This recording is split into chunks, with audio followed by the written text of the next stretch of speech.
Hello, everyone, and welcome to our Neuro-critical care fellowship webinar. This is our second Neuro-critical care webinar. The first one we had was a couple months ago, and we had very interesting case discussion and neuroimaging demonstration. And today, this is our second webinar, and we are focusing on the neurosurgery side and the harmony between the neurosurgeon, the neuroanesthesiologist, the neurocritical care physician for improving our patient's outcome and for robust recovery. Today, I'm going to introduce to you Dr. Walid Jassim, our champion in the Neuro-critical care fellowship program. And he is the one who is putting a lot of efforts to make sure that this fellowship will be very well organized and also will be structured at international level. Dr. Walid will give you a brief introduction about our one-year online fellowship program, and he is going to lead the discussion and the webinar. Please, Dr. Walid. Thank you, Dr. Amr, for this nice introduction. I would like to thank whoever had attended this webinar online, wherever is he. We give a very great thanks to you. Without you, we can't do anything. So I'll give a brief introduction about this neurocritical care webinar. We, at the World Institute of Critical Care Medicine and Emergency Medicine, we are dedicated to help people with to get better training, better understanding of complex issues. The World Institute of Critical Care and Emergency Medicine has started multiple fellowships. Some or two or three of them has already commenced. 6 or 7 are in the process of being starting in the next few months. One of the most important critical care fellowship is the fellowship in the neurocritical care. We found there is a big gap in the teaching of the neurocritical care. There are subjects which are very highly important, which are not very well structured in any program. So specifically, we want to help people who don't have access to different neurocritical care programs, which are only in Europe and in America, in the North America. So we are working very hardly, about 10 people working behind the scene. We hope that we will give you something really good, really important, really useful.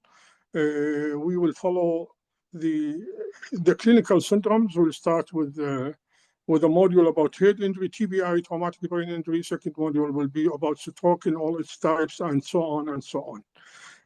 Just for the sake of time, I'm going to stop here, and I'm going to give the stage to my colleague who's working with us hardly in this neurocritical care preparation. My colleague is Dr. Ahmed Lutfi. He's a consultant intensivist in Egypt, currently working as intensivist in King Abdulaziz University Hospital in Jeddah. Dr. Ahmed Lutfi, the stage is yours.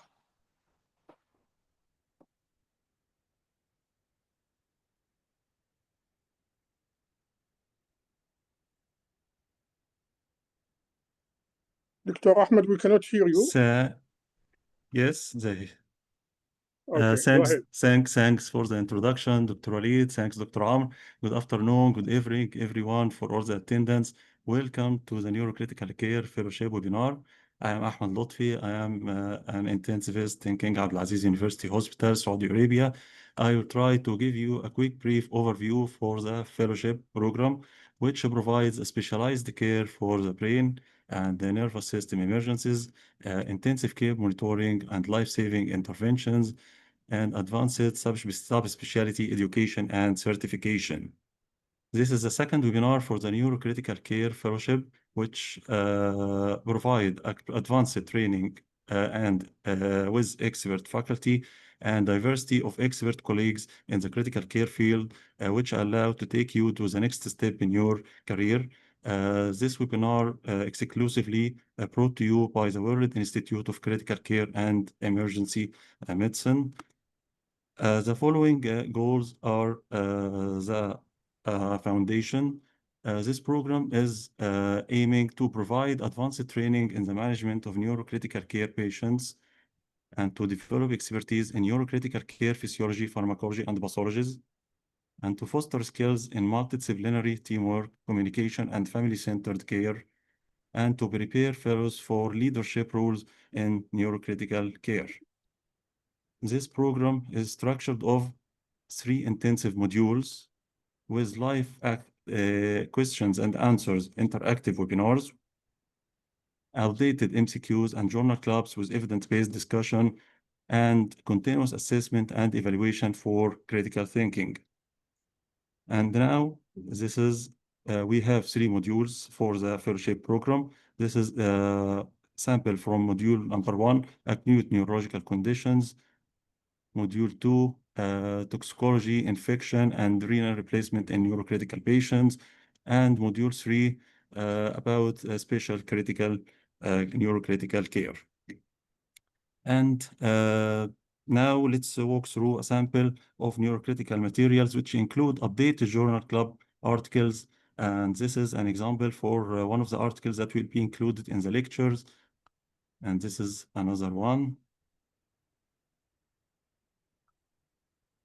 And now the time to show sample of the MCQs, which will test our clinical understanding, and it will provide real scenarios from neurocritical care practice, and it will help preparation for certification examination.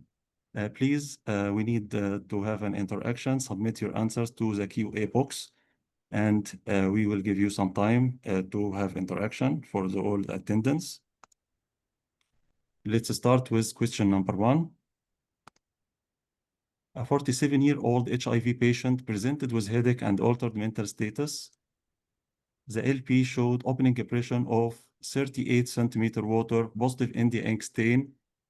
The MRI shows enhancing lesions with little mass effect. What is the best treatment for this patient? Please submit your answers to the QA box.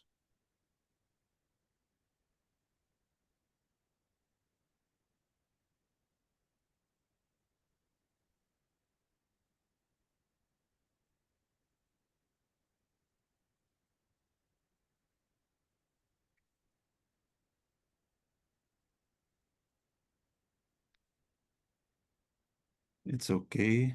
Now the answer is D, amphotericin B with flucytosine for 2 weeks, followed by fluconazole for 10 weeks. Diagnosis of cryptococcal CNS infection in HIV patients is dependent on a high index of suspicion. CSF evaluation is essential for the diagnosis. The CSF pressure, cryptococcal antigen titer, CSF India ink positivity for cryptococcus, and fungal culture can be helpful. Treatment of patients with CNS cryptococcal disease is amphotericin B deoxycholate 0.7 to 1 milligram per kg per day, or liposomal amphotericin B 3 to 4 milligram per kg IV daily, plus flucytosine 100 milligram per kg per day for 2 weeks.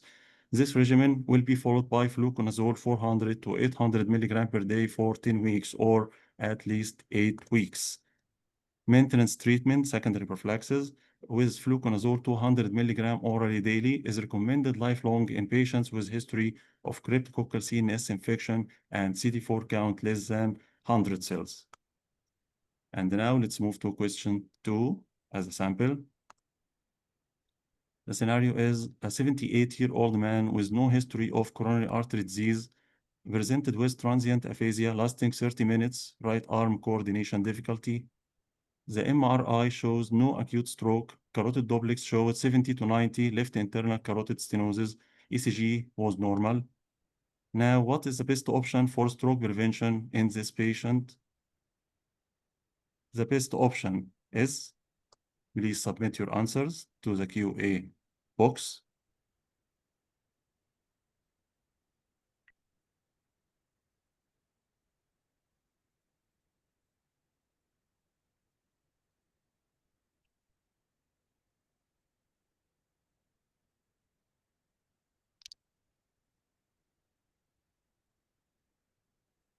Okay, excellent. And now we have the answer is carotid end arterectomy. The patient has suffered a transient ischemic attack of the left hemisphere. Carotid end arterectomy offers the best stroke prevention with 65% relative risk reduction. The North American symptomatic carotid end arterectomy trial shows 26% stroke risk in 2 years for the patients with high-grade stenosis. CREST trial demonstrates better outcomes with end arterectomy in patients over 70 years with no risk of perioperative myocardial infarction. As we see with this diagram, the end arterectomy provides a best stroke prevention with 65% relative risk reduction compared to statins, which shows 25 to 30%, and aspirin, which show 20% only risk reduction for stroke. Now let's move to question 3. A 74-year-old man presents to hospital after falling down a flight of stairs. Emergency medical services found him on the ground, moaning with left side weakness, but able to answer questions. On arrival to the emergency department, he remained neurologically stable. A head CT demonstrated a 5 mm right hollow hemispheric subdural hemorrhage. Neurosurgery was consulted and recommended initiation of antiepileptic drug. Valporic acid was started. Which of the following are concerns related to the use of valporic acid? Please submit your answers.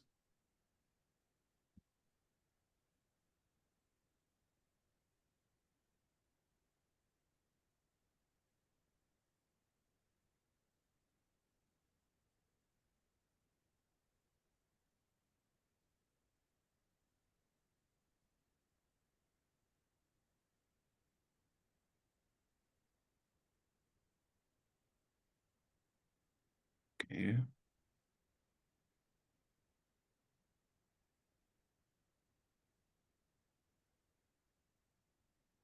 Excellent.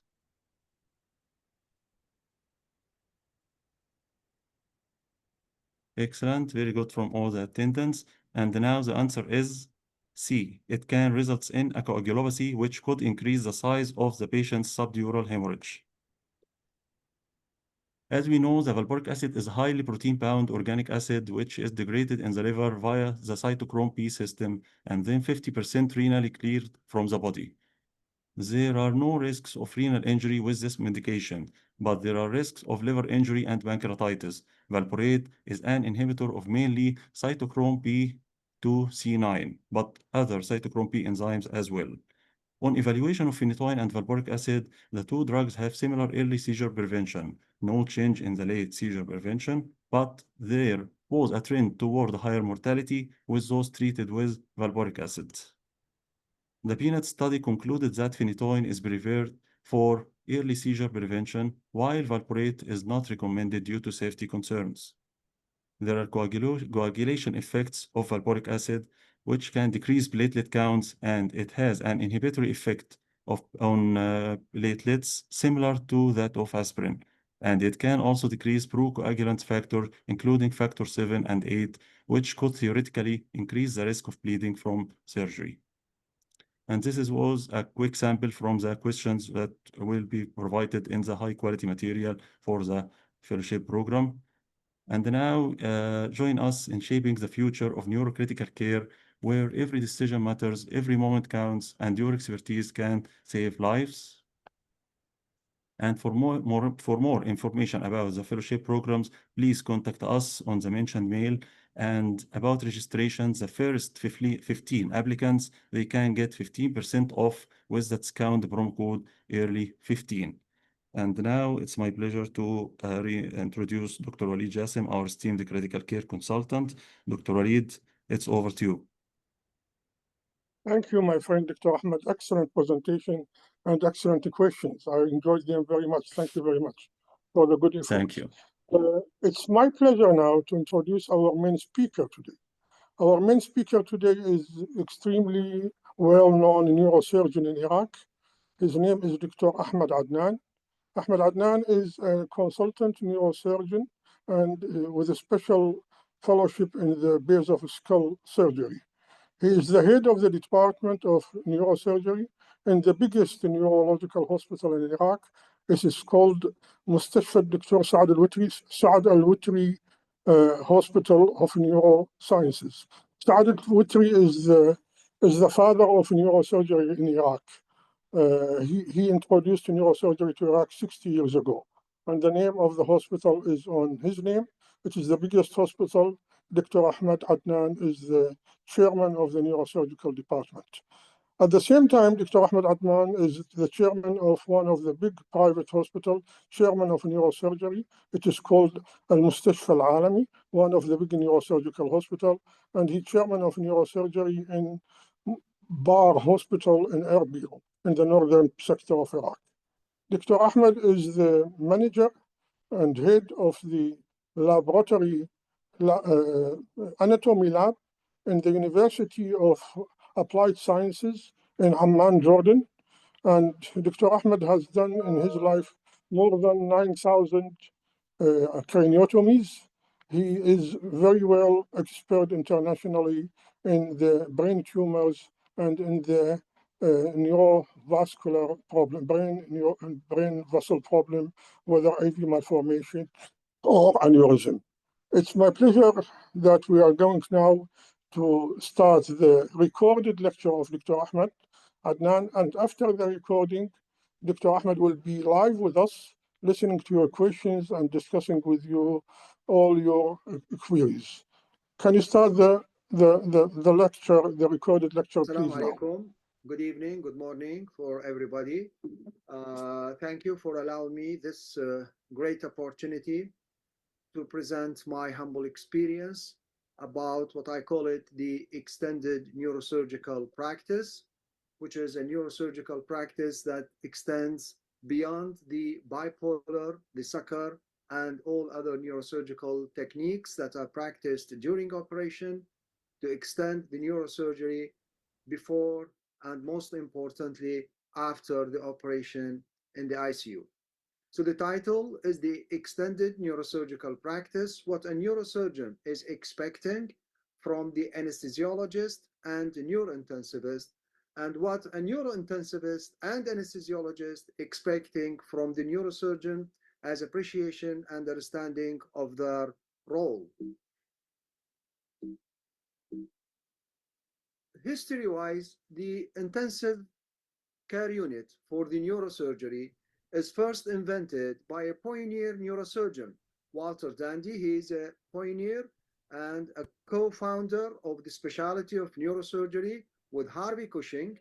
Walter Dandy, mostly emphasizing his work on pediatric neurosurgery, he had the credit to first establish the first neurosurgical unit, which was only 3 beds ICU unit in Johns Hopkins Hospital in 1932.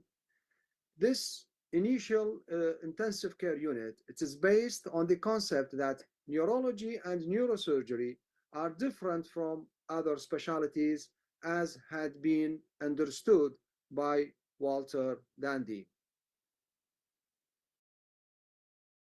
What I expect from an anesthesiologist and neurointensivist to understand is this.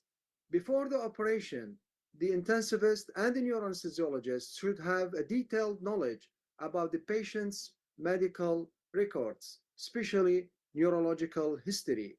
For example, the level of education, the general fund of the knowledge, the memory, the judgment, and the capacity of abstract. They all should be in appreciation and in the mind of the anesthesiologist and a neurointensivist, because after the operation, if the patient has deficit in one of these parameters, he should appreciate how much the surgery is impacted on the general intellectual ability of the patients. And also, the sorry. And also, the anesthetist and intensivist should have a detailed examination with the patient as far as the Glasgow Coma Scale is concerned. The Karnowski Performance Scale, that is well known, should be well known by the neurosurgeons, neurointensivists, and the neuroanesthesiologists. They should have full examination of the motor system and also of the cranial nerves. Not all the cranial nerves are important for the anesthesiologist and the neurointensivist, but there are certain cranial nerves that are of huge importance for the intensivist and neuroanesthesiologist. For example, optic nerves. This is especially important when the neurosurgeon is dealing with the cellular or supracellular lesions. The oculomotor nerve, which is very famous for the third nerve palsy that can occur as one of the ankle herniation, but it can also exist preoperatively or intraoperatively whenever the surgeon is operating on a PCOM aneurysm, posterior communicating artery aneurysm, or in any ankle lesion that is in close proximity to the oculomotor nerve. In this condition, the oculomotor nerve is compromised not because of the major catastrophic hemorrhage, but because of the irritation and manipulation that happened during surgery, which can give a false localizing sign for the anesthesiologist and for the intensivist. Semicranial nerve should also be examined before the operation and after the operation, especially when the surgeon is operating on cerebellopontine angle tumors. And the caudal cranial nerves are of great importance for the anesthetist and for the intensivist because they are controlling the breathing pattern, the swallowing, and their damage can result in aspiration.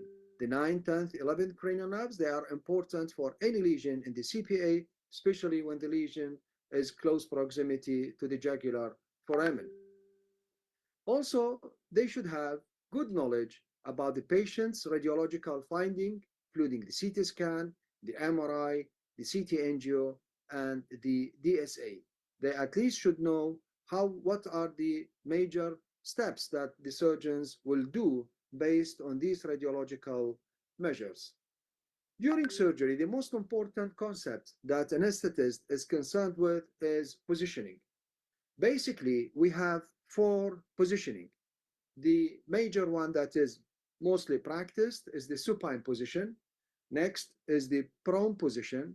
Third is the park bench position, the lateral position, park bench position, or one of its variation.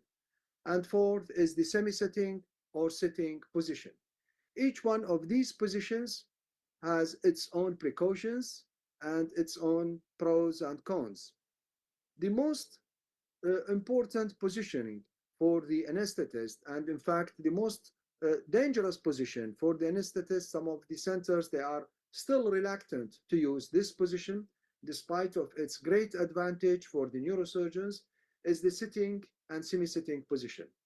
It is mostly indicated in lesions that are more than 5 centimeters posterior to the coronal suture. It's also indicated in fourth ventricular tumors, in cerebellopontine angle tumors, and most frequently in pineal body tumors.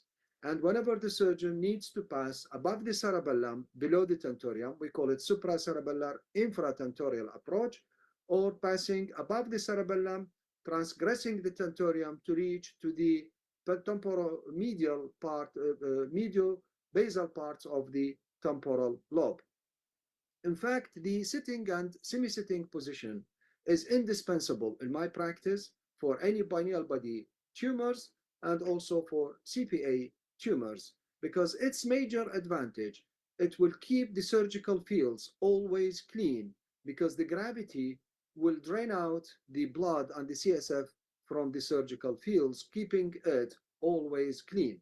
And this is a major advantage of the sitting position.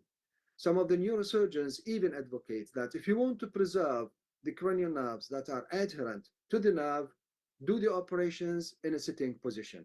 So it should be practiced in every high volume neurosurgical centers. But it is contraindicated in 5 points. When the patient has got severe congestive heart failure, or when he had uncontrolled hypotension, in extreme age, when the age is below 6 months or above 80, then the anesthesiologist should have a major discussion with the neurosurgeons for an alternative approach. And most importantly, when you have a patent foramen ovale, which means that an echo should be done, cardiac echo should be done for all patients. And of course, this is a routine in our patients. And when you have the right atrial pressure more than the left atrial pressure. Now there are two types, as I said. It's a semi-sitting, which is much safer than the sitting position. Before you put the patient on sitting position, most importantly, you have to use the G-suit trouser, and you have to increase its pressure above 40 in order to prevent the hypotension. And second, you have to avoid hypotension because this can lead to the cerebral ischemia. You have to keep the mean arterial pressure around 60 or above. CV line should be inserted down to the right atrium. In case of air embolism, air can be sucked from the right atrium. Precordial Doppler is important as a measure to detect air embolism. You should avoid nitrous oxide, and you have to fix the patient's head while the patient is in a supine position. This is the standard practice in Mayfield, and it is my preferable way when I'm using the Sogita system, which means that you shouldn't fix the patient's head while you put the patient on a sitting position, because the patient's taking muscle relaxant, and then it will become dangerous to use force on the patient's head in order to purchase the pins into the head while he is on a sitting position. Instead, put the frame on the supine position and then gradually put the patient on a sitting position. What you will do in the case of air embolism, of course, it will be detected by the changes in the end-tidal CO2 and by the precordial Doppler. Immediately, you need to compress the jugular veins. Then the leaking point will bubble. You have to identify it under the microscope by the surgeon. You have to ask the surgeon to identify where is the leaking point, and then to seal it immediately by bone wax if it is from the bone, or by putting hemostatic agents if it is from the venous sinuses. Then put wet gauze over the wound. Then, most importantly, is to lower the patient's head. There is a common mistake to put the frame on the horizontal part of the table. In this condition, you cannot immediately return the patient to the supine position. Instead, you have to put the frame on the inclined part of the table so that immediately you can return the patient to the supine position. Here, you cannot return the patient to supine position because this is fixed. This is the moving joints. These are the moving joints. So you cannot return the patient to the supine position unless you disengage the patient's head, which will take time. And here the time is very variable. While in this case, it will move as one unit when you will flatten the patient's table. So this is wrongly practiced. You have to put these bars on this side so that in the case of air embolism, you immediately return the patient to the sitting position, to the supine position, sorry. What are the approaches that are practiced by neurosurgeons? Most frequently, there are 12 approaches practiced by the neurosurgeons. The most frequent approaches is the trional approach, and second one is the retromastoid or retrosigmoid approach for various cerebellar hemispheric and cerebellopontine angle lesions. This is in my practice, and I visited many centers, and I saw also that the most frequently practiced approaches is the trional or one of its variants. Lateral supraorbital can also be considered as a variant of trional approach, and the retrosigmoid approach. Now, the most important point in the neurointensive care is ICP monitoring. This is established important parameter to monitor the neurointensive care patients is to measure his intracranial pressure. We do know that the normal intracranial pressure ranges from 50 to 200 millimeter water. History-wise, the first one that is used extensively, the ICP monitoring, is a neurosurgeon, who is Neil Lundberg, a neurosurgeon from Sweden, who's in 60s started to measure the ICP monitoring with ventricular catheter connected to external strain gauge pressure transducer and standard ink writing potentiometer recorder. And this is his initial article that is published in the Journal of Royal Society of Medicine back in 1972, more than 50 years ago. And he is reporting his experience with the ICP monitoring in more than 400 cases. What are the indications? Not every patient we will install for him ICP monitoring. The majority of the ICP monitoring is needed for traumatic brain injury. The second most common use of ICP monitoring is in the subarachnoid hemorrhage. After the craniotomy, for my practice, not any craniotomy, I will ask for ICP monitoring, but especially in ventricular tumors, mostly in the lateral and third ventricle. Other indications is stroke to monitor the progress of the edema, that is the result of the major stroke, and also the metabolic encephalopathy, meningoencephalitis, and fulminant hepatic failure.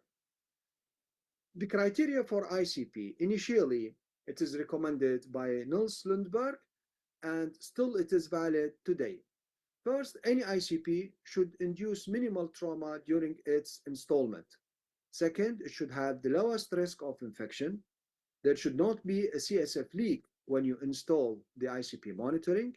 It should be friendly use, easy to handle, should be reliable, it does not give you mistakes in the reading, and it should be able to function during various diagnostic and therapeutic procedures, because frequently the patient can be transferred to the CT department, to the ultrasound, and so it should function while the patient is transferred to different diagnostic and therapeutic procedures.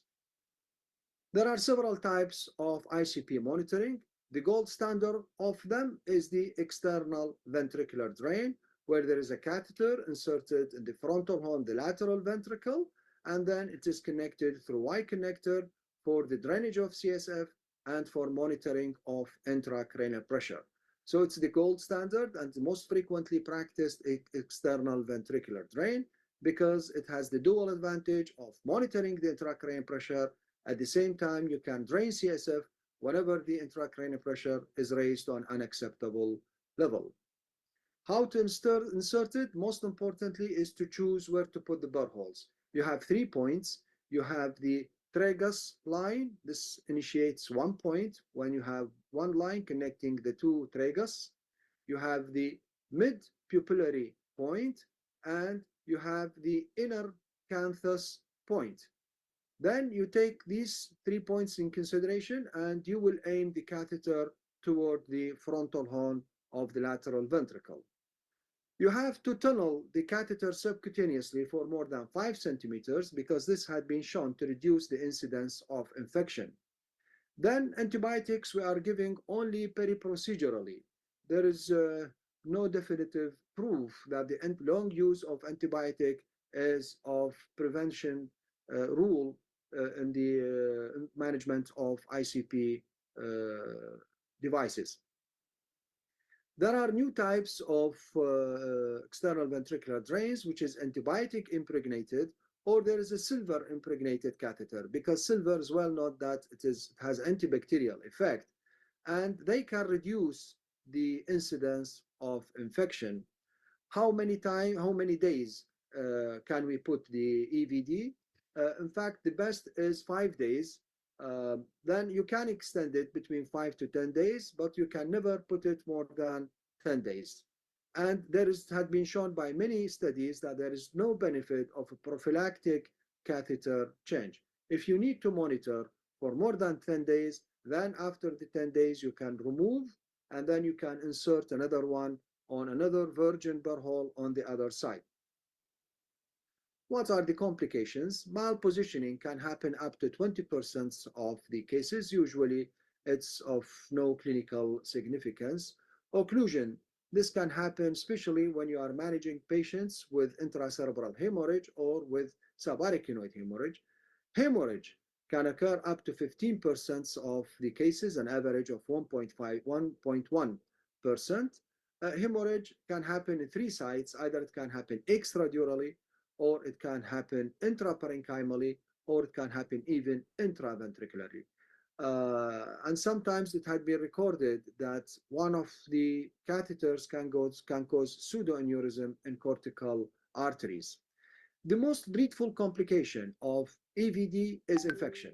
It can happen up to 9% of the cases, and the risk factors if the EVD is done in patients with intraventricular hemorrhage or with subarachnoid hemorrhage, patients with craniotomy, patients who had already CSF leak, patients with systemic infection, and traumatic brain injury with an open depressed skull fracture. Also, it acts as a risk factor for infection. The other type of intracranial pressure monitoring that is practiced less commonly is the fiber optic intracranial pressure monitoring. The most widely used is what's called Camino fiber optic intracranial pressure monitoring. This can be inserted intraparenchymally in the frontal lobe or subdurally or intraventricularly, where CSF drainage can also be used. But there is a major drawback of the fiber optic intracranial pressure monitoring is that what's called the zeroing drift that had been noticed by many studies. It varies from 0.5 to 3.2 millimeters per day. So it might be unreliable after 1 week of its insertion. Now I will have the brief discussion of what's the role of the role of ICU people in specific neurosurgical pathologies. When we have what I call it cortical surgery, if the patient has got meningioma, convexity meningiomas, or olfactory groove meningioma, or if he had got glioma on the cortex, what the intensivist is expecting to predict in the postoperative course. For example, this patient that I operated before several years, they had this large sphenoid wing meningioma starting from the lateral part extending to the medial side. In this type of meningioma, the first thing that is of concern for the anesthesiologist and intensivist is positioning. The patient in supine position, the head is turned 30 degrees. If the head need to be turned more than 30 degrees, then the anesthetist should be aware of the venous jugular compression, and he should ask the surgeon to put shoulder support on one side to elevate the shoulder and reduce the strain on the jugular veins that can increase the intracranial pressure. The second point, the anesthetist and the neurointensivist should know how much the surgeon is applying traction on the brain. Look here, this is a very well controlled traction by this self-retaining system. But some of the neurosurgeons, they can still use manual retraction, which is forbidden. The best is retractorless surgery, or what's called dynamic retraction. So the anesthetist should be aware how much the surgeon is imposing pressure on the normal brain, because this will have a major drawback in the postoperative period. This is the postoperative image of the first patient that I showed for you. There is complete resection of the tumor. What are the high risk in the ICU that should be observed? First risk is the risk of epilepsy. This can be generalized, it can be partial, and most importantly, it can be non-convulsive status epilepticus, where the patient is comatose.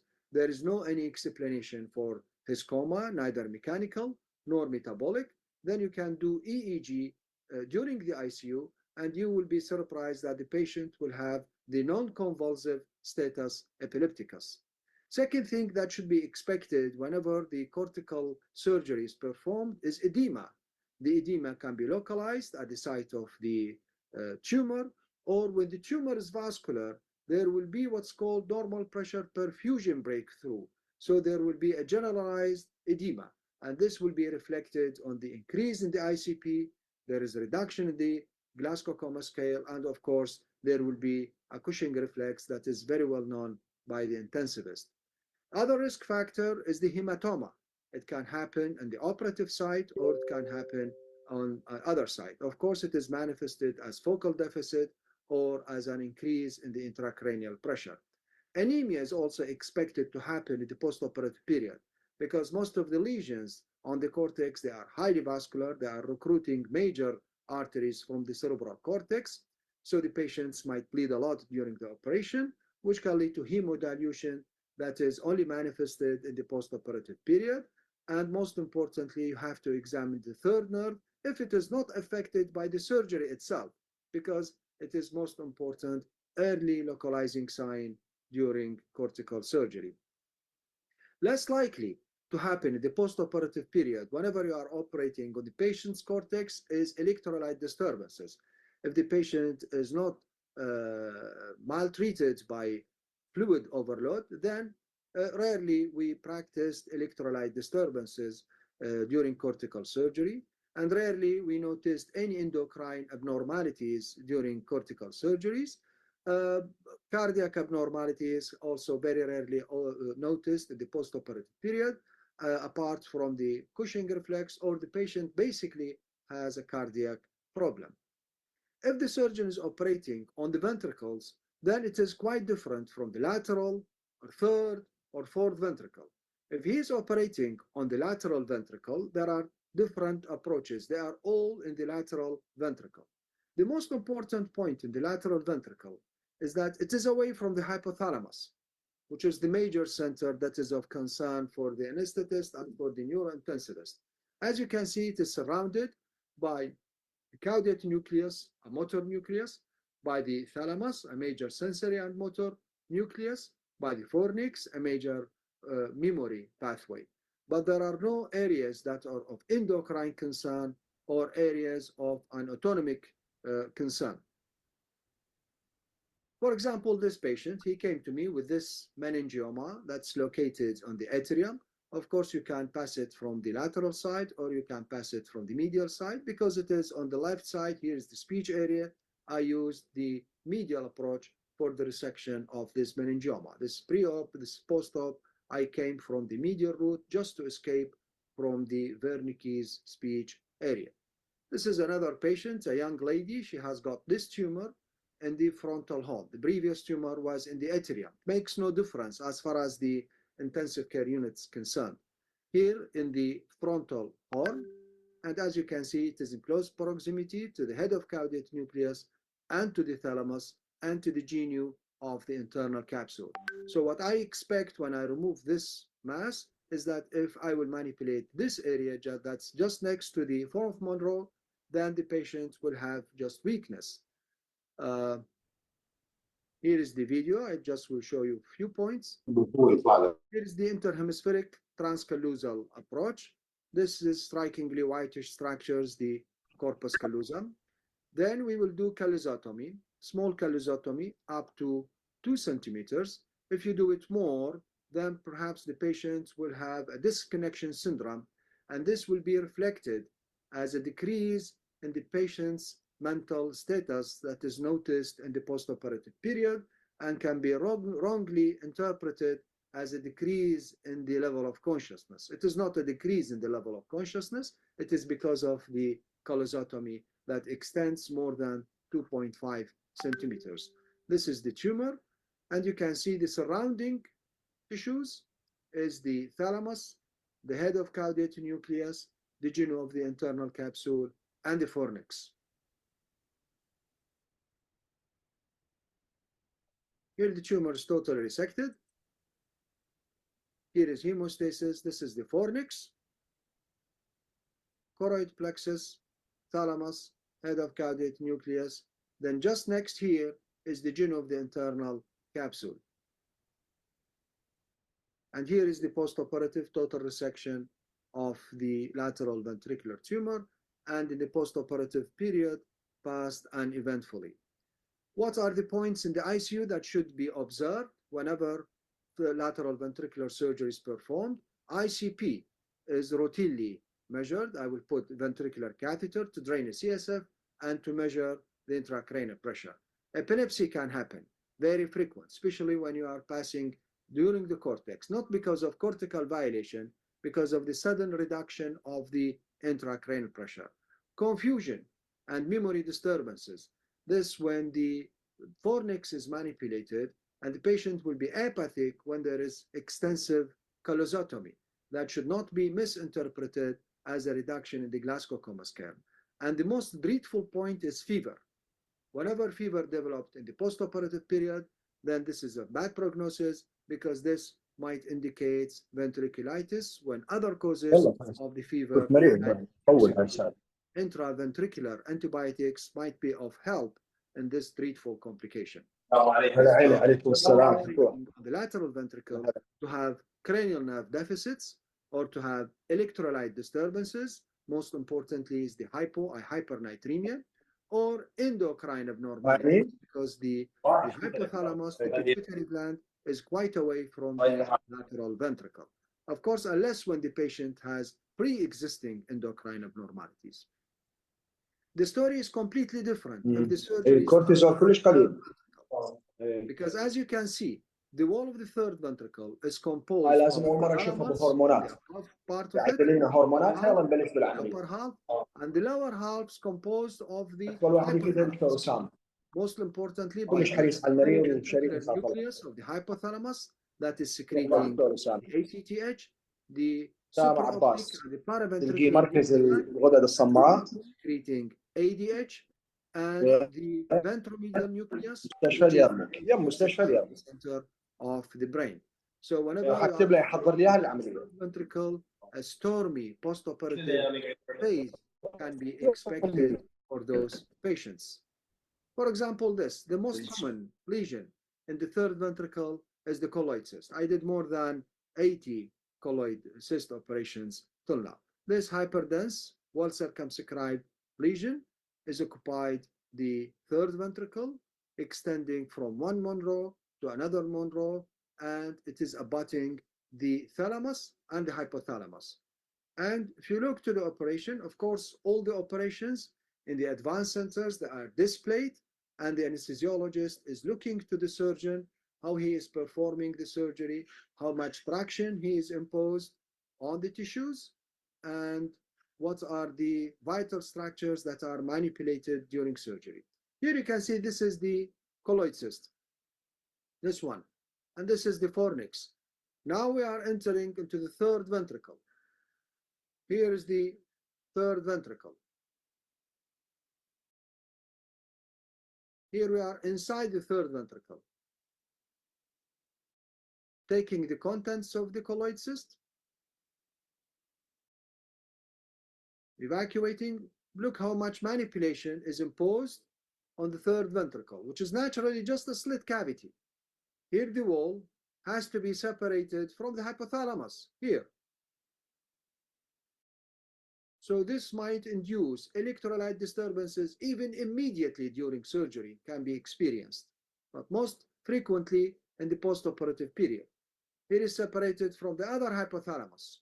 Of course, the risk is much more increased when both walls of the third ventricle is manipulated, as in this case. Here it is interfornicial approach, not transforaminal. Here you can see the wall of the cyst is taken away from the hypothalamus on this side. Before we saw how the wall is separated from the hypothalamus on the other side.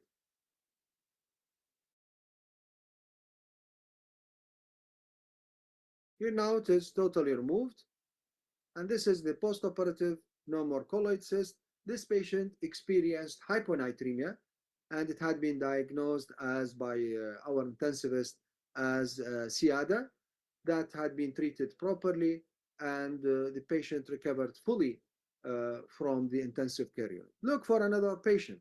He is only 14 years old boy that have extensive tumor in the third ventricle that are fungating up to the lateral ventricle. It is not pure lateral ventricular tumor. The major part of the tumor is located in the third ventricle. And here again, the importance of dissecting the tumor from the hypothalamus. And this is the postoperative MRI showing total resection of the tumor. And it is a pilocytic benign tumor, no need of radiation or chemotherapy. Pre-op tumor occupying the whole third ventricle. And this is the postoperative image showing total resection tumor through anterior interhemispheric with full recovery of the patient. But surprisingly, this patient has no endocrine or electrolyte disturbances in the postoperative period. So what are the points that should be emphasized during intensive care unit? Electrolyte changes, both SIADA or cerebral salt wasting syndrome, and every intensivist know how to differentiate between these two very different situations, but in both of them there is hyponatremia depending on the blood volume. The blood pressure can be changed, both hypertension or hypotension. ECG changes can also be noted very frequently in third ventricular surgery. Of course, the patient will have depressed level of consciousness sometimes, not necessarily related to the callosal injury. ICP monitoring should be done in any case with third ventricular surgery. Fevers also, again, very important of dreadful sequence because it might also signal either ventriculitis or might signal injury to the hypothalamus, and behavioral changes can also indicate hypothalamic injury, mostly in the form of aggressiveness or delirium tremens. Less likely in the third ventricular surgery, surprisingly, to have endocrine changes, because the only endocrine nucleus that is abutting the wall of the third ventricle is the periventricular nucleus, which is responsible for ACTH secretion.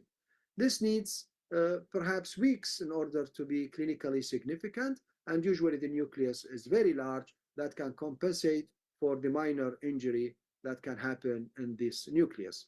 Cranial nerve deficits also less likely to happen whenever you have third ventricular surgery, and because the cavity is very small, so blood loss cannot be expected in third ventricular surgery, and the edema, if it is not existing before operation, rarely developed in the postoperative period. In posterior fossa fourth ventricular lesions, I will skip the videos for the sake of time. The most important is the floor of the fourth ventricle, and most importantly is the cranial nerves that are located in the floor of the fourth ventricle. The floor is studied with the cranial nerves. The 7th cranial nerve, 6th cranial nerve, most importantly 9th, 10th, 11th cranial nerves.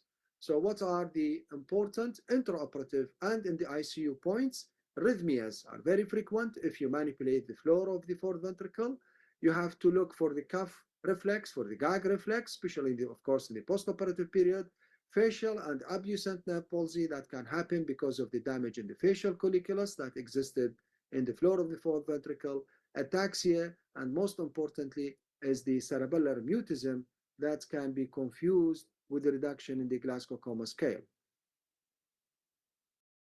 Less likely, of course, anemia because of the small size of the fourth ventricle. Endocrine derangement, it's very infrequent to happen in the fourth ventricular lesions.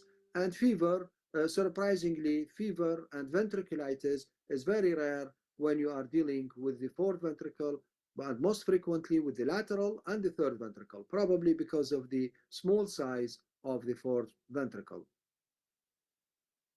In pituitary surgery, 90% transsphenoidal surgery that can either be done sublabial or most frequently nowadays is endonasal, endoscopically can be done. Point that had been observed during the operation is vascular injury. As you can see that the carotid artery is located just next to the pituitary gland. And then operating on the pituitary gland impose a risk of carotid artery injury or of the hypophyseal artery injury. If you have injury, you have a major bleeding that can only be corrected by recruiting the endovascular people in order to embolize one of the carotid arteries that you rented. The second vascular injury is the cavernous sinus. It is of less danger than the carotid artery injury, but annoying bleeding. If it injures, then you don't need to ask for the interventionalist. You need just to pack it with a hemostatic agent. No significant blood loss can happen when the cavernous sinus had been entered, in contrast to the carotid artery.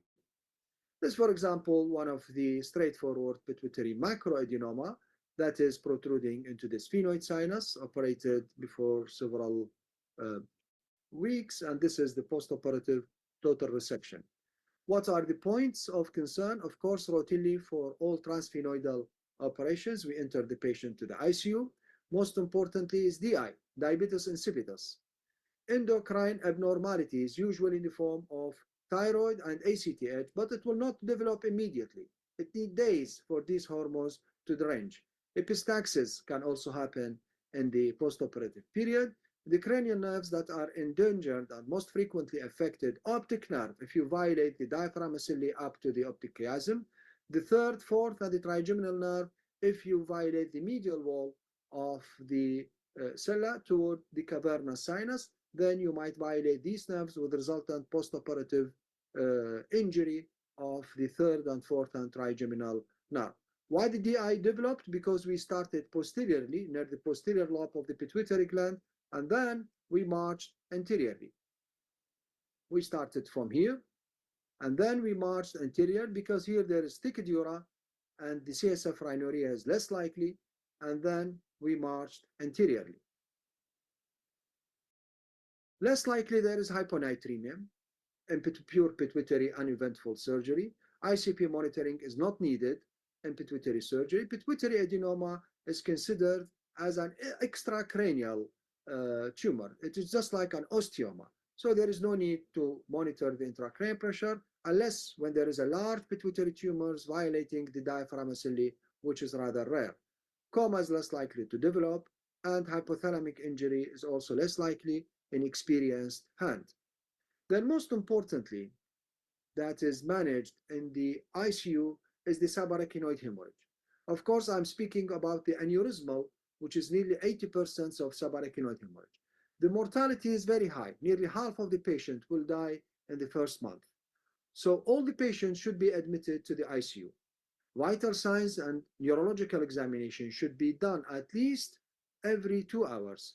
And routinely, ICP monitoring is done through external ventricular drain to monitor and to drain CSF if necessary. When we will intubate, of course, whenever there is drop in the Glasgow Coma Scale, when the patient has got poor Hess and Hunt grading, when the patient is hemodynamically unstable, when he has got aspiration pneumonia or any respiratory compromise, and when there is no good control of the ICP, then we need to anesthetize the patient. According to the AHA, ASA, the American Heart Association, the American Stroke Association, there should be prompt reversal of antiplatelet and anticoagulant for all patients with subarachnoid hemorrhage until the aneurysm is excluded from the circulation. Thromboembolic prophylaxis should be done through compression pneumatic boots, but subcutaneous heparin should only be given after aneurysmal exclusion. The physiological and the endocrine abnormalities that can happen because of the subarachnoid hemorrhage, hyperglycemia is common and it is of poor prognostic point. Hyperthermia, it happens and it heralds the occurrence of vasospasm, the most dreadful consequences of the subarachnoid hemorrhage. Anemia should be corrected where the hemoglobin should be kept above 7.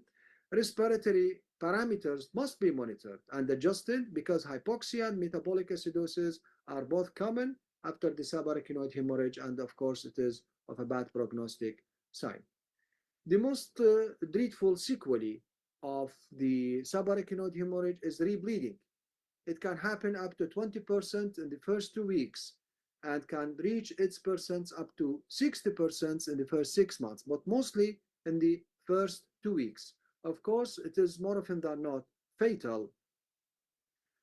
Even this percent is higher if the patient is hypertensive, if the aneurysm is big, if the patient has got higher Hunt and Hess grading. How can I know that the patient rebled when there is deterioration in his clinical condition, the patient suddenly developed seizures, or suddenly he entered into hemodynamic instability? How can I prove the rebleeding? Is by CT scan, which will demonstrate a massive increase in the blood in the basal cisterns. The rebleeding cannot be treated properly, but it can be at least reduced its incidence, can be prevented. The systemic blood pressure should be below 160. So labetalol or hydralazine or nicardipine drip in cases of resistant to labetalol or hydralazine. So hypertension should be prevented. The patient should be in bed rest. There should be stool softeners. There should be low level of external stimuli and sedation and analgesia. All these points had been shown that no definitive studies shows its preventive rule for the rebleeding. The only point that is of a major importance to prevent rebleeding is to prevent hypertension. Another important thing is the hydrocephalus that can happen after subarachnoid hemorrhage. Two types of hydrocephalus can happen after subarachnoid hemorrhage, either acute, that can happen up to 1/4 of the cases. This is treated by the external ventricular drain. And there is delayed hydrocephalus because of the adhesion of arachnoid villi that happened months later. And this is related to the amount of the blood existing in the basal cistern. And of course, it is treated by ventriculoperitoneal shunt, not by endoscopic third ventriculostomy. And of course, the external ventricular drain cannot be used in chronic or delayed hydrocephalus. The leading cause of mortality and morbidity in subarachnoid hemorrhage, in addition to the rebleeding, is vasospasm. It depends on the amount of the clot existing in the basal cistern. Vasospasm are two types. There is radiological vasospasm that happens in the majority of the patients that passed unnoticed.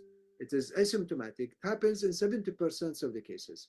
And what's important is the symptomatic vasospasm that happened in 1/3 of the patient.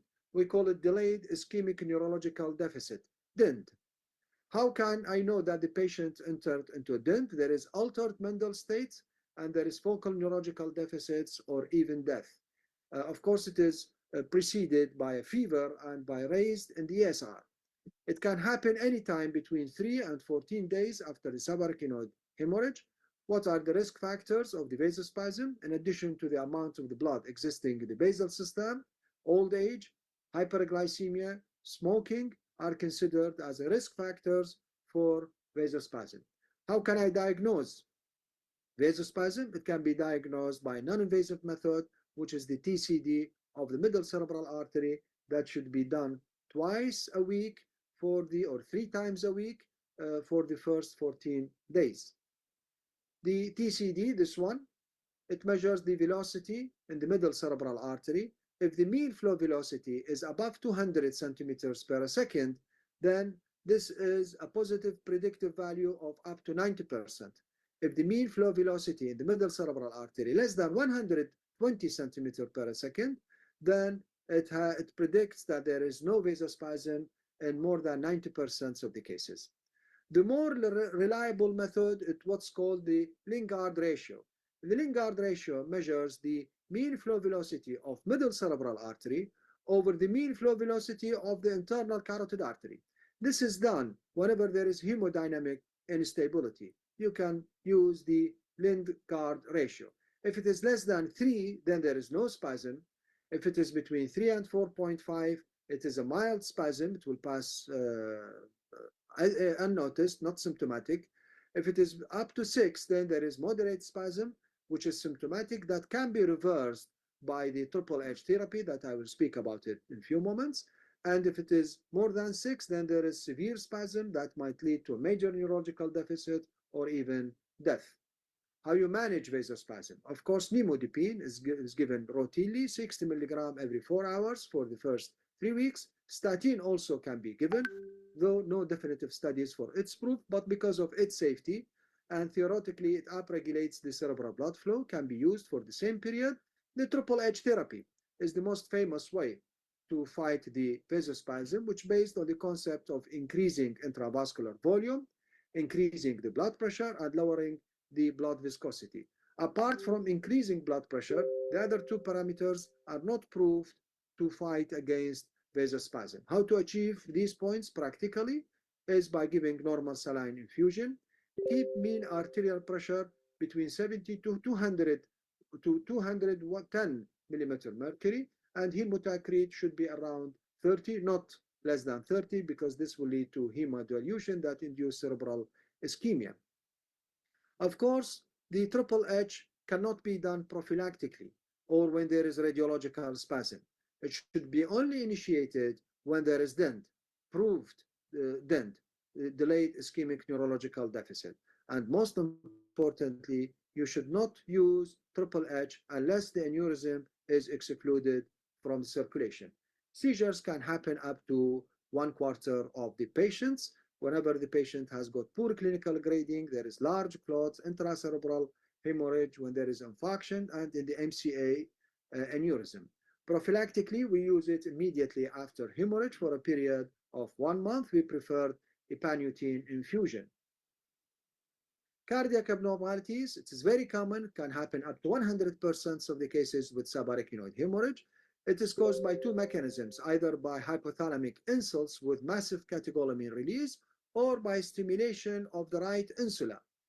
So mostly there is non-specific EC changes in the form of T waves, increased in QT intervals, ST changes, or there is increase in cardiac troponin that happen with 30% of the patients, but this has poor prognostic point, and arrhythmia that happen in up to half of the patients, which is mostly benign.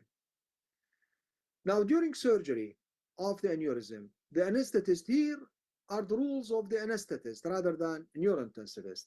I am lucky to have my anesthetist the same as he is a neurointensivist. So he will give the anesthesia for the patient, and then he followed the patient in the postoperative care. During surgery, the patient should have very smooth induction, and there is what's called xylocaine intubation. There is no pain during intubation. The head fixation should be purchased painlessly. The anesthesia should be normotensive, nor hypertensive, nor hypotensive. And whenever temporary clip is used, which is routinely used, pre-temporary clip pentothal should be given to the patients. And the temporary clip, of course, should not exceed more than 10 minutes. And sometimes, especially in ophthalmic artery aneurysm, we can use adenosine cardiac arrest. For example, this aneurysm that's presenting what we call DACA, distal anterior cerebral artery aneurysm. You can see that there is vasospasm, but this is radiological. The patient is clinically well, and he has got this very big aneurysm. It's clipped, and the blood vessel returned back to normal because we are using papaverine intraoperative, and the postoperative after securing triple H is initiated. Here there is the adenosine cardiac arrest by our group. It is very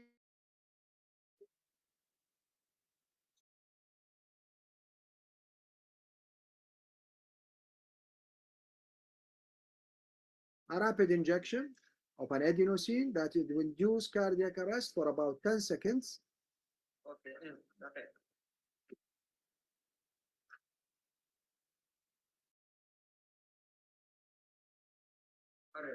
Now the patient is arrested. The anesthetist is very happy to achieve this point. Total asystole will last about 10 seconds, which is very enough time to collapse the aneurysm and to put the clip.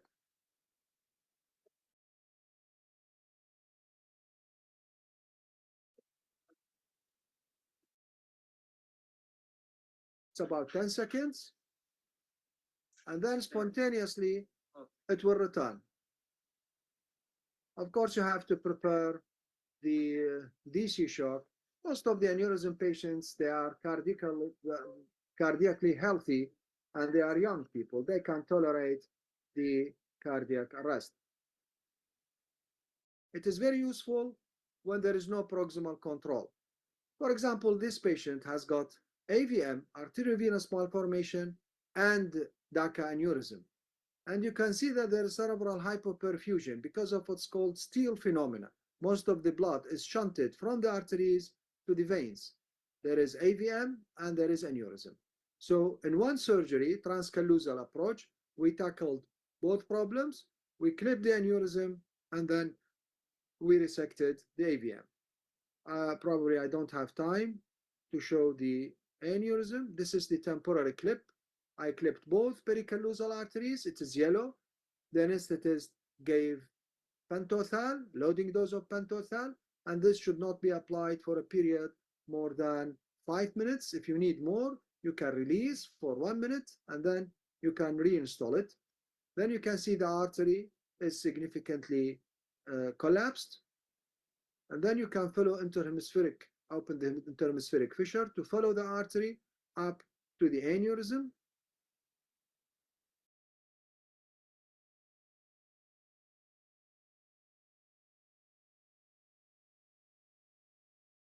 Here is the aneurysm, and this is the aneurysm that is finally clipped and excluded from the circulation. And here is the post-operative. You can see that there is more cerebral perfusion, and the aneurysm and the AVM were gone. Here for comparison, look for the same arterial phase, how much there is hypoperfusion for the cerebral cortex because of the steal phenomena, and then after securing the aneurysm and removing the AVM, no more shunting, and there is return of the cerebral perfusion with return of the global mental states of the patient. Another case of the giant ophthalmic artery aneurysm. The patient presented with visual failure. This is a very large ophthalmic artery aneurysm. For this patient, we utilized adenosine cardiac arrest, and then the aneurysm is clipped. There is no time for showing the surgery. Here is the aneurysm. It is very big. And here, after the cardiac arrest, we will keep the jaws open. Once the heart stopped, look for the brain pulsation stopped, and then we will apply the aneurysm.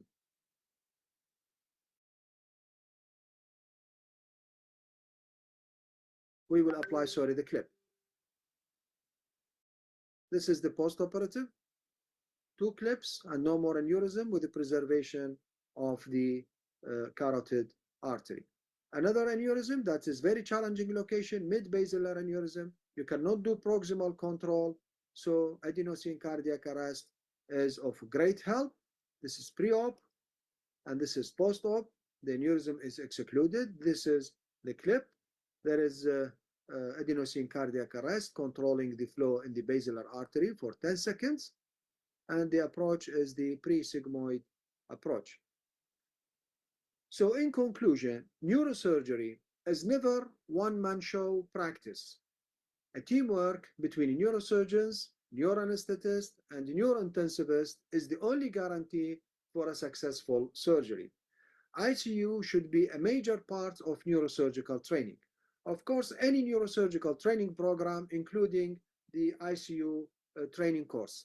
But I saw many residents, they took the ICU course rather not very interestingly. That one should emphasize on the role of the neurosurgeon in the ICU period. And the neurosurgeon should be fully aware about what are the steps that should be done to the patients in the postoperative period. A fully equipped ICU, including a well-trained personnel, should be a cornerstone and in the infrastructure plan for any neurosurgical department. There is no neurosurgical department with a fully equipped and a well-trained personnel.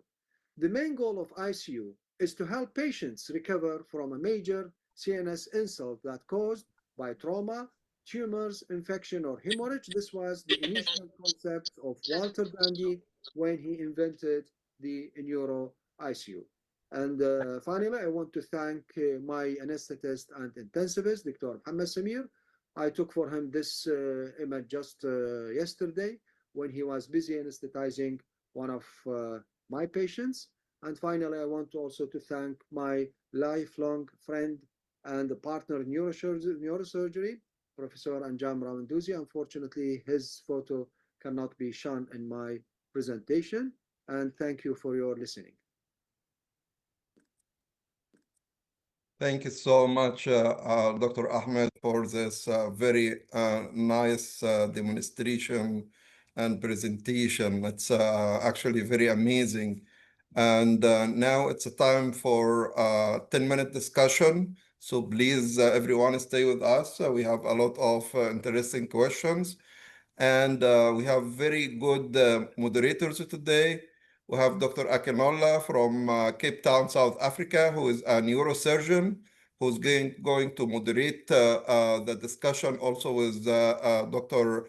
Mustafa Gamal. He is intensivist, a consultant ICU a specialist in King Abdulaziz Hospital in Jeddah, and he is also consultant in Egypt.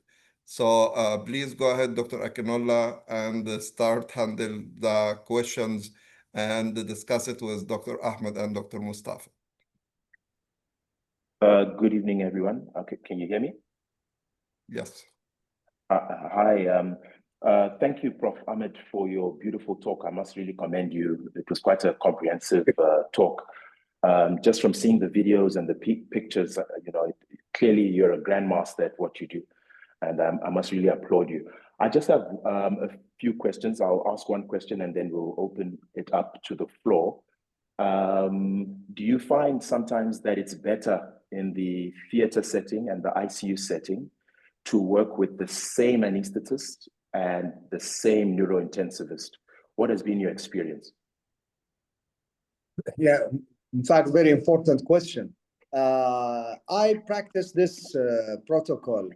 The intensivist is the same, the anesthetist in my practice. Dr. Mohammed Samir, he is a consultant neuro anesthesiologist, and also he's a neurointensivist. Can you imagine? He anesthetized the patient, and then he followed the patient in the postoperative period. Of course, it has its own pros and cons, but its advantages far exceeds its disadvantages. The anesthetist will have a holistic approach to the patient. He knows every step, what happened during the operation. He examined the patient before the operation. He took full records of the patient's history before the operation, and then he followed the patient after the operation. So he have the power of comparison before, during, and after the operation. During the operation, he stayed with me. He saw every step of operation, because you know that the operation is displayed on the monitors. We have 3 monitors in the operating room. One is specially dedicated for the anesthetist and for his assistant. So it is my preference. I cannot say it is my recommendation because of the perhaps resources and administrative limitations, but it is my recommendation that the anesthetist should be the same person as a neurointensivist. When he is absent in the operating room, his assistant, which is also intensivist, should run the intensive care unit until he completed the operation, and then he will stay in the intensive care unit. So the answer is yes, I prefer the anesthetist to be the same person as the neurointensivist. Okay, thank you, Prof. I just want to see if there's any questions from the attendees. There's a question here from Mohammed Al-Biadar regarding vasospasm management. Is it mean arterial pressure up to 210 millimeters of mercury, or Yes. the systolic blood pressure?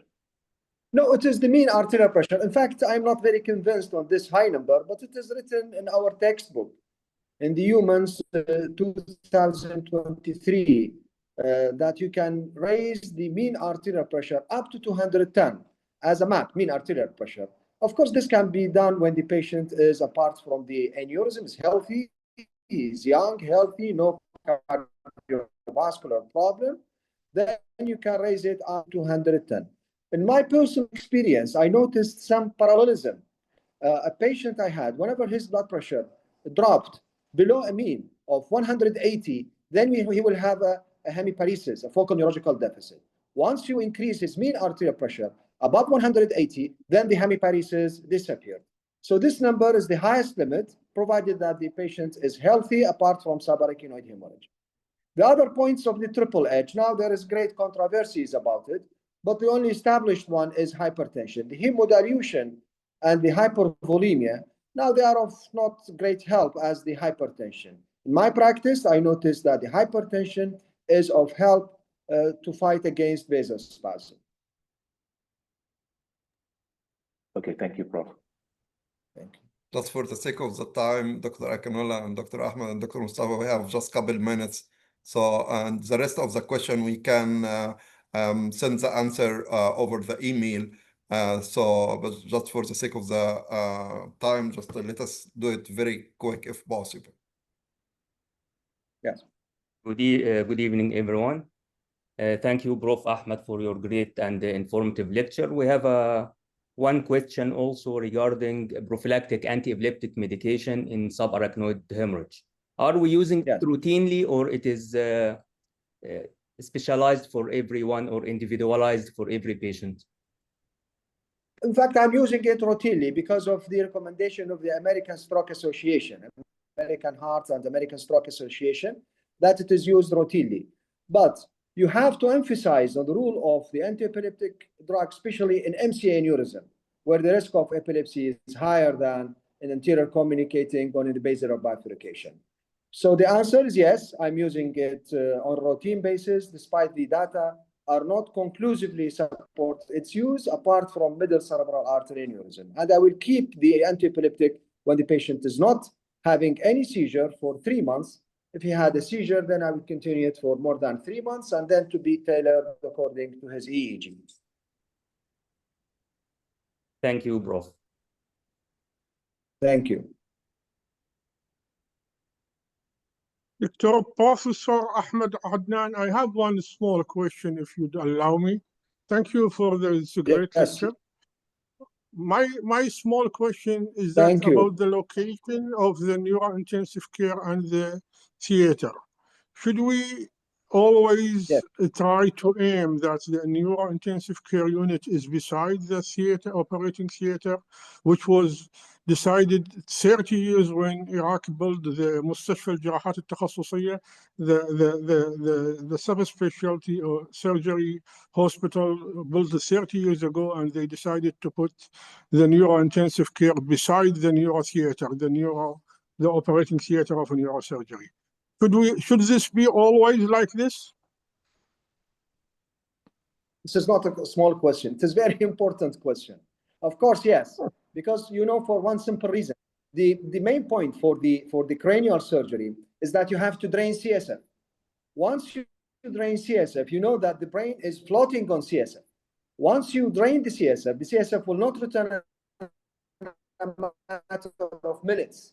It needs at least 1 day for the CSF circulation to be reestablished, provided that the patient has no CSF disturbances flow.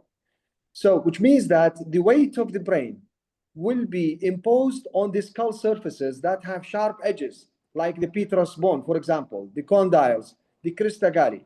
So, if you transfer the patient to another flow, there is high probability that the vibration of the trolley, regardless of its technology, can be reflected as a trauma to the head. Because you have to put in your mind that the brain now is not floated. It is resting on the skull. It is based on this very concept that the ICU should be in the same floor. In fact, not only in the same floor, in the same constellation.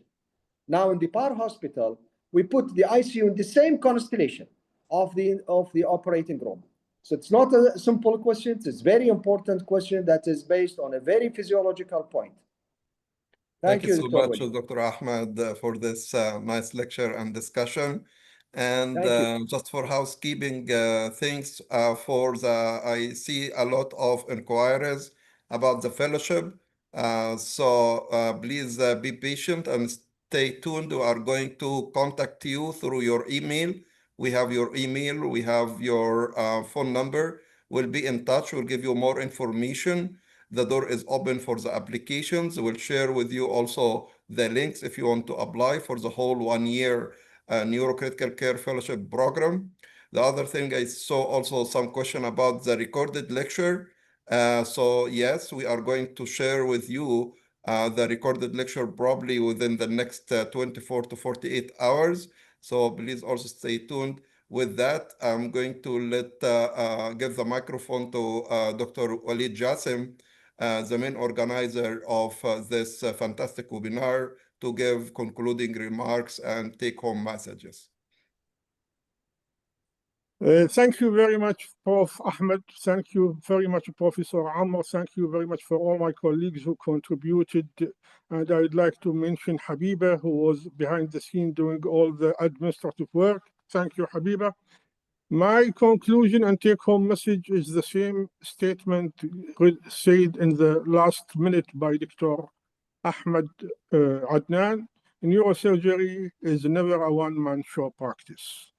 It is always cooperation and teamwork between the anesthetist, intensivist, and neurosurgeon, sometimes even extra people. And thank you very much for attending. I'd like to comment of everybody who had been with us for the last 1.5 hours. Thank you very much. Because of you, we are here, and for you, we are here. Thank you. Thank you. Thank you. Thank you.